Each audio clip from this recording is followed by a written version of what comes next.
사무엘상 16장 1절부터 13절 말씀입니다.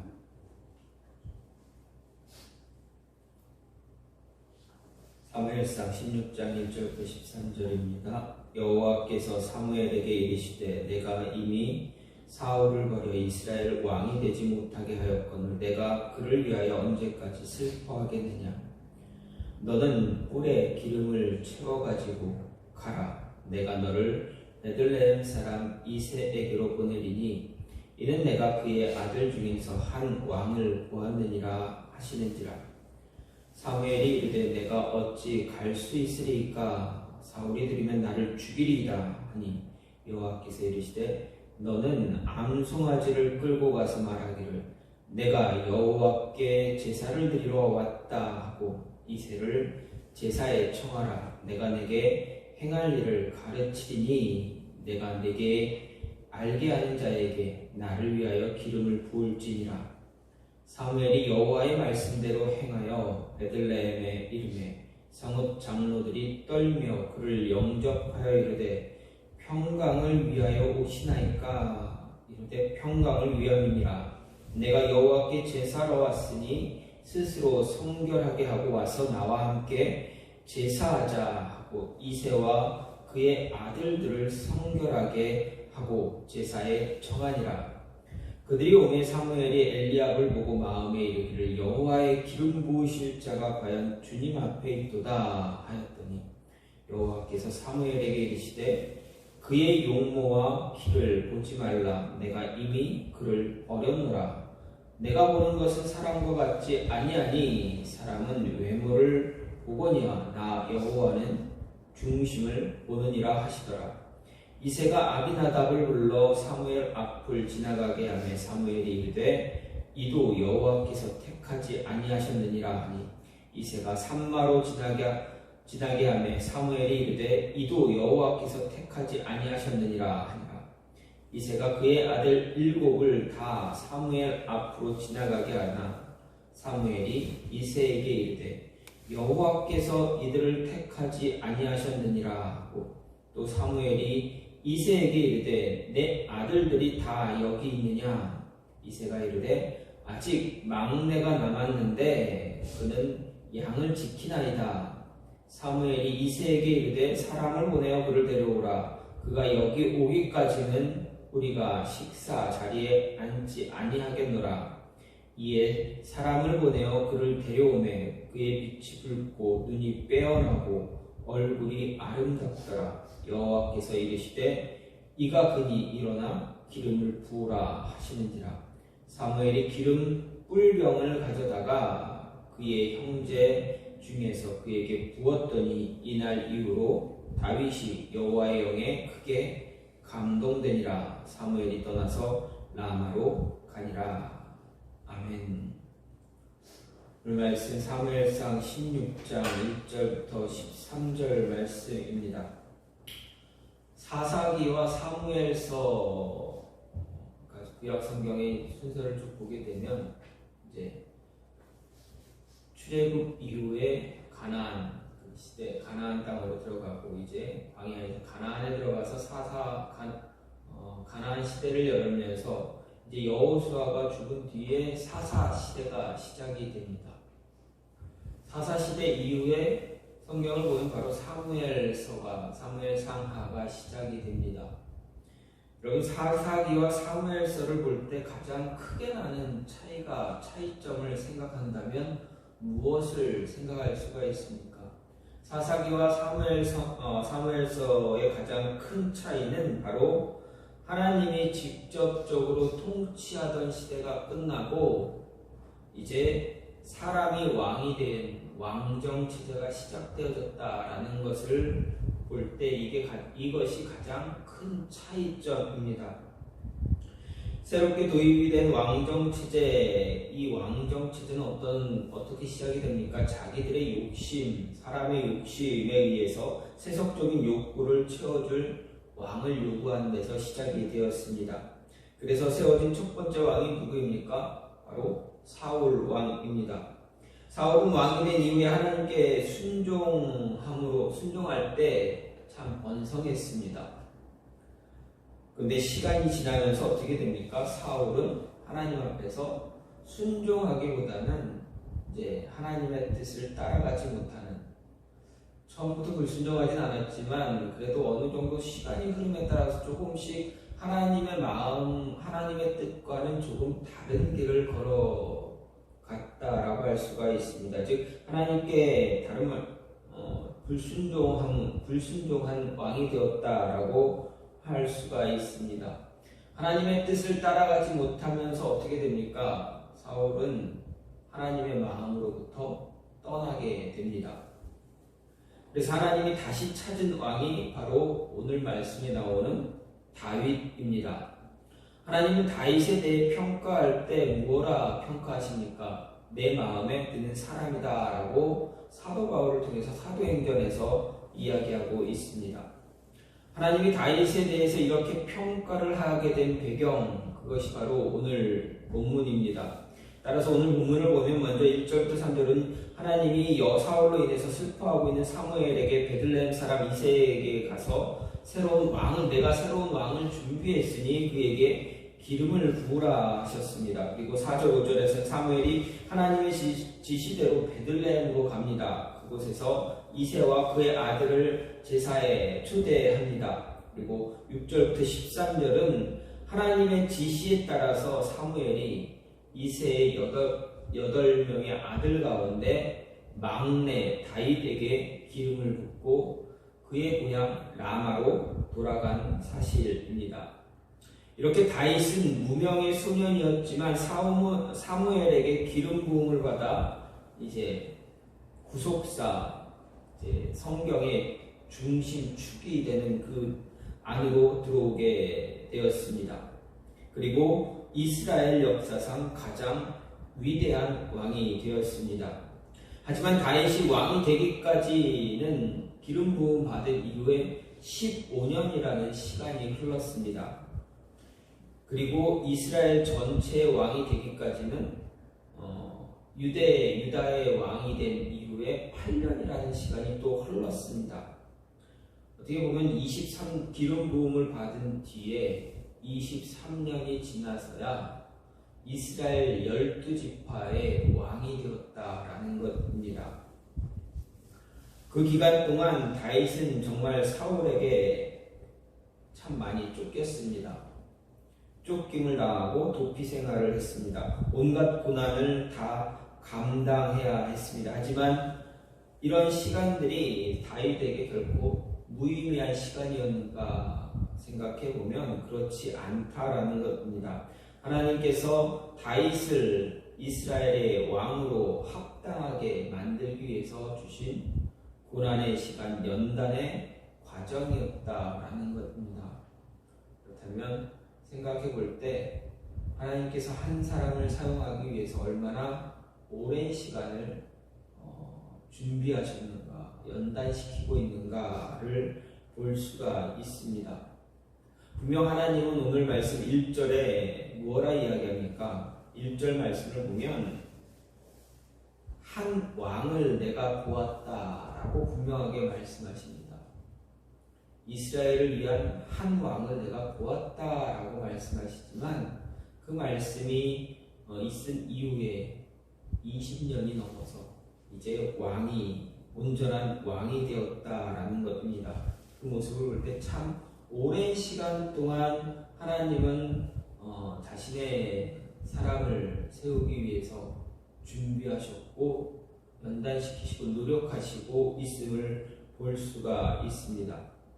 이렇게 다윗은 이스라엘의 새로운 왕으로 사무엘에게 기름 부음을 받은 그 시기는 겉으로 보기에는 사울이 아직 왕으로 건재했던 때, 그래서 누구도 새로운 왕이 필요하다라고 느끼지 못하던 그런 때였습니다. 따라서 다윗이 이스라엘의 왕으로 기름 부음 받은 것은 우연이다라고 이야기할 수가 없고, 정치적으로도 우연이나 정치적 상황이 맞물린 그런 결과가 아니다라는 것입니다. 철저한 하나님의 준비하심, 그리고 하나님의 섭리를 통해서 다윗이 왕으로 기름 부음을 받았다라는 것입니다. 이런 모습, 이런 배경을 통해서 우리가 생각해 볼 수 있는 것은 좀 전에도 말씀드렸습니다. 하나님은 자신의 계획을 위해서 한 사람을 준비할 때 얼마나 오랜 시간 동안 준비하시는가 볼 수가 있습니다. 그러면 그 사람을, 한 사람은, 하나님은 하나님의 사람을 준비하실 때 그 사람을 선택하시는 과정이 있다라는 것을 우리는 알게 됩니다. 준비하시는 과정 속에서 누군가를 선택하실 때 하나님의 그 선택 기준이 어디에 있는가 오늘 말씀을 통해서 조금 생각해 볼 수가 있습니다. 먼저 하나님께서 선택을 받는 사람, 그 사람의 마음은 항상 하나님께 소망을 두고 있다라는 것을 알 수가 있습니다.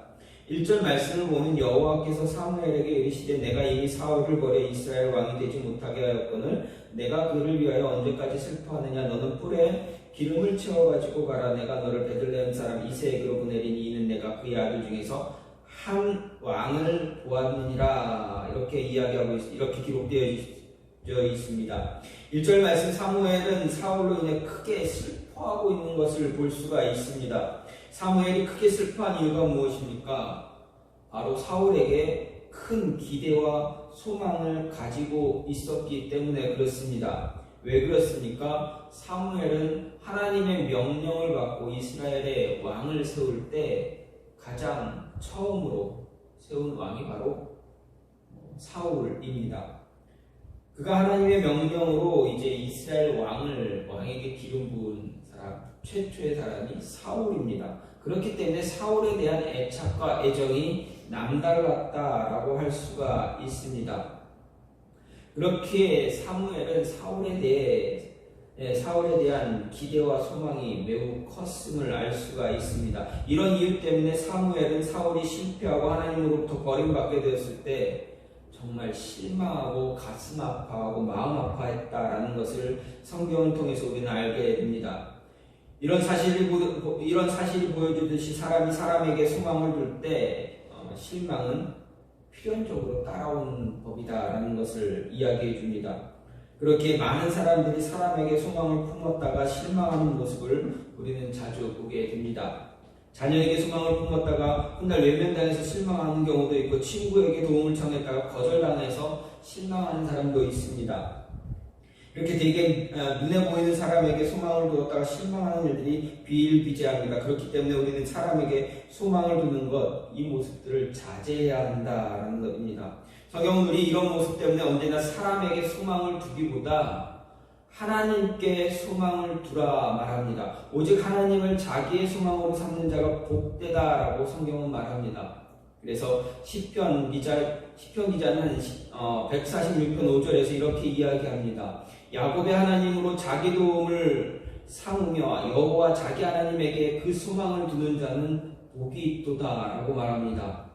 그렇습니다. 하나님께 소망을 두는 자 결코 실망하는 일이 없습니다. 왜 그렇습니까? 하나님은 완전한 분이시기 때문에 그렇습니다. 하나님의 말씀과 약속을 반드시 이루시는 분이기 때문입니다. 그래서 야고보서 1장 17절에서 야고보는 각양 좋은 은사와 온전한 선물이 다 위로부터 빛들의 아버지께로서 내려오나니 그는 변함도 없으시고 회전하는 그림자도 없다라고 하나님을 소개했습니다.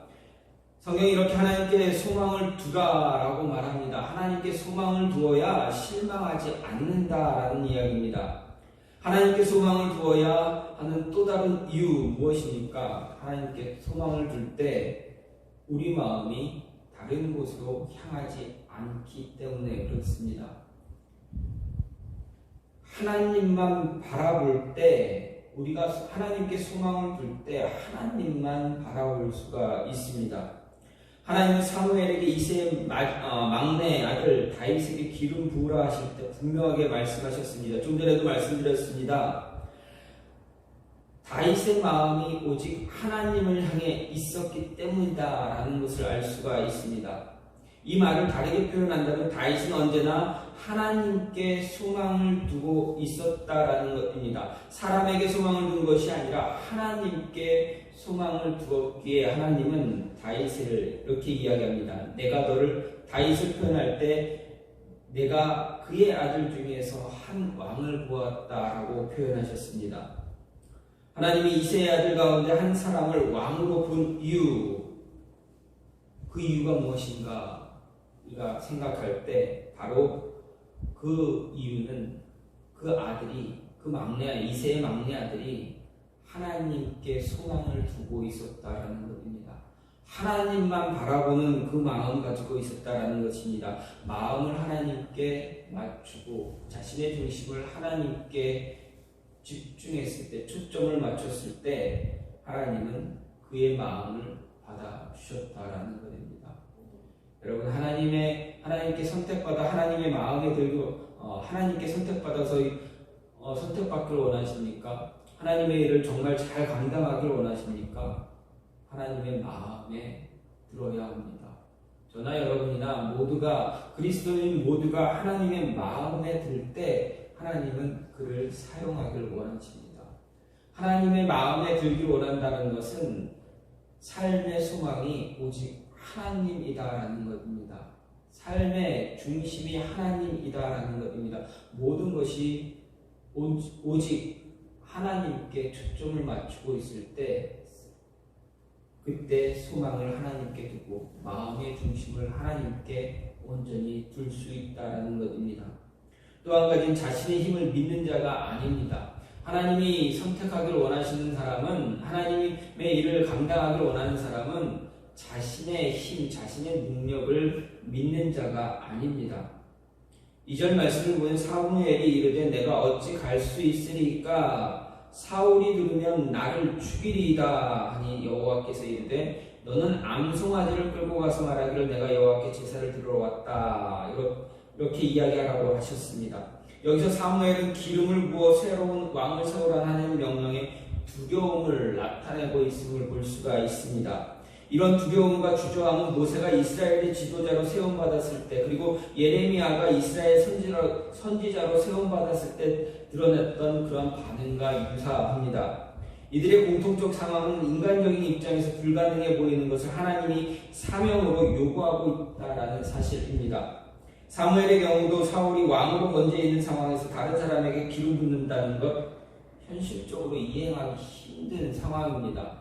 사울이 왕으로 버젓이 있습니다. 사람들이 보았을 때 하나님의 입장에서 보지 않고 사람의 입장으로만 보면 사울은 잘못된 왕이 아닙니다. 참 위대한 왕입니다. 지금까지 이스라엘을 이끌고 평탄한 길을 잘 이끌고 왔던 왕입니다. 그런데 그 왕을 폐위하고 다른 왕을 세운다, 있을 수 없습니다. 정치적으로 사회 상황으로 볼 때는 아무 문제가 없는 왕이었습니다. 오직 하나님의 입장에서만 사울은 문제가 있는 왕이었습니다. 사울이 폐위를 예언받은 것 사실이지만 엄연히 현재 왕으로 군림하고 있는 시점에서, 그것도 인간적인 시각에서 새 왕이 등장할 여지가 전혀 없을 때 이런 행동을 한다는 것은 어떻게 보면 사울에게 반역을 하는 그러한 행동이 됩니다. 그리고 그 반역을 하는 행동이기에 목숨을 걸어야만 했습니다. 그래서 사무엘은 자신의 행동이 죽음을 부르는 행동에 해당한다라고 고백하고 있습니다. 다시 말해서 사무엘은 자신의 행동이 사울을 노엽게 함으로 그에게 죽임을 당할 것이 너무나 명백하다라는 것을 드러내고 있는 모습입니다. 그런데 우리가 생각해보면 사무엘 어떤 사람입니까? 여러분, 사무엘 어떤 사람입니까? 사무엘은 이스라엘 백성들 모두가 두려워하는 그러한 선지자입니다. 그렇게 4절 말씀에 그가 베들레헴 갔을 때 베들레헴 장로들이 두려워했다 이야기합니다. 두려워하면서 사무엘이 온 이유 평강입니까? 라고 묻습니다. 백성들이 두려워한 선지자입니다. 아니, 사무엘은 사울이 왕으로 세움받기 이전까지 이스라엘이라는 민족을 이끌어왔던 지도자입니다. 쉽게 생각해보면 사무엘은 사울의 선왕이다라고 말할 수도 있습니다. 그런 그가 지금 누구를 두려워합니까? 사울을 두려워하고 있습니다. 그렇다면 지금 사울의 힘이 얼마나 큰가, 얼마나 강력한가라는 것을 생각해 볼 수 있습니다. 사울의 힘이 사무엘보다 더 커졌다라고 할 수가 있습니다. 인간적인 생각으로는 그렇습니다. 여기서 우리는 하나님이 사람을 선택하실 때의 기준이 어떤 것인가 생각할 수가 있습니다. 하나님은 자신의 계획과 뜻을 이루기 위해서 사람을 선택하시는데 하나님으로부터 선택을 받은 사람이 어떤 사람인가 보면 누구 위에서 어떤 단체나 어떤 공동체 위에 군림하는 사람을 하나님이 원하시지 않으신다는 것입니다. 다시 말해 자신의 힘을 믿는 사람이 아닙니다. 자신의 힘을 믿는 자는 교만함에 빠지기 쉽습니다. 모든 일이 자신 뜻대로 자신 능력으로 자신의 힘으로 이루었다고 생각하기에 하나님을 생각하지 않게 됩니다. 그렇게 하나님은 그러한 사람 세우기를 원하지 않습니다. 사울이 왕으로 세워질 때 생각해 보십시오. 그가 자신의 힘을 믿고 행동할 때 왕으로 세워졌습니까? 결코 그렇지 않습니다. 하나님이 사울을 왕으로 세우실 때는 그가 정말 겸손한 사람의 모습을 그대로 드러내고 있음을 우리는 성경을 통해서 알 수가 있습니다. 하나님은 그의 겸손함을 통해서 그를 세우셨습니다. 하나님 앞에서 순종할 줄 알 때 그를 왕으로 세우셨습니다. 그리고 사울이 그 겸손함을 잃어버렸을 때 하나님은 왕 위에서 패하셨다는 것을 알 수가 있습니다. 자신의 힘과 능력을 믿고 교만함에 빠져 있을 때 하나님은 사울을 왕 위에서 패하셨습니다. 여기서 우리는 하나님이 사람을 선택할 때 어떤 기준으로 선택하시는가? 교만한 자 아니다라는 것입니다. 누군가 위에서 힘으로 군림하는 자 아니다라는 것입니다. 자신의 힘을 믿는 자가 아니라 하나님 믿고 하나님 의지하면서 하나님 앞에서 자신을 낮추고 겸손할 줄 아는 사람, 한없이 낮아질 줄 아는 사람, 그런 사람 하나님이 원하신다는 것입니다. 마지막으로 하나님께 충성할 줄 아는 사람, 작은 일에 충성할 줄 아는 사람을 하나님은 선택하길 원하신다라는 것입니다. 11절 말씀을 보면 또 사무엘이 이새에게 이르되 내 아들들이 다 여기 있느냐? 이새가 이르되 아직 막내가 남았는데 그는 양을 지키나이다. 사무엘이 이새에게 이르되 사람을 보내어 그를 데려오라. 그가 여기 오기까지는 우리가 식사 자리에 앉지 아니하겠노라. 이렇게 이야기합니다. 11절 말씀은 이새의 7 아들들을 다 본 사무엘이 이새를 향해 당신의 아들이 여기 모두 있는가 물었습니다. 그때 이새가 뭐라 이야기합니까? 막내가 아직 남았습니다. 그때 사무엘은 그를 데려오세요. 그가 오기 전까지는 식사 자리에 앉지 않겠습니다. 이렇게 말합니다. 여기서 사무엘이 이새의 막내가 오기까지 식사 자리에 앉지 않겠다라고 말한 것은 하나님의 일을 끝내기 전에는 결코 식사하지 않겠다라는 것입니다. 이 모습은 자신에게 주어진 일에 대해서 끝까지 최선을 다해서 충성하겠다라는 것을 이야기합니다. 즉 사무엘은 하나님에게 받은 사명이 있습니다. 이새 아들에게 기름을 붓는 그 사명이 있었습니다.